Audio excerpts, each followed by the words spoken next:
Moteur, c'est bon, on tourne toujours? C'était en avril dernier, Action. dans le Bessin. Un tournage dans le tournage. Voici les premières images du making-of A Rose Died in July du jeune réalisateur normand Orion Ziad. C'est pas un film de guerre, c'est avant tout un film de mémoire parce qu'on parle d'un soldat, un vétéran qui est retrouvé dans les années 80 par un conservateur. Et ce conservateur lui présente un casque qui a deux caractéristiques, une rose de peinte en fait, sur le terrain et surtout deux impacts de balles.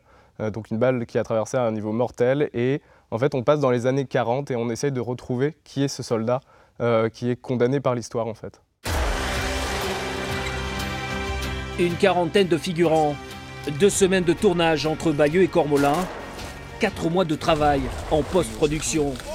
Ce court-métrage de 19 minutes, tout en anglais, c'est aussi l'histoire d'une première pour cet ancien étudiant en histoire, désormais sur les bancs de l'école supérieure de réalisation audiovisuelle à Rennes.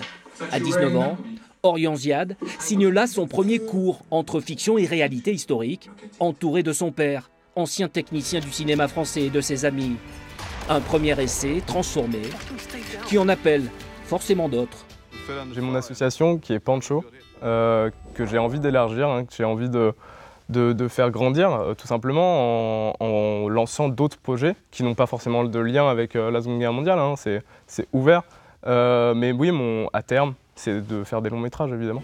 En attendant, son premier court-métrage historique sera à l'affiche du musée d'Idées Expérience à Saint-Côme-du-Mont dans la Manche, samedi soir à 21 h.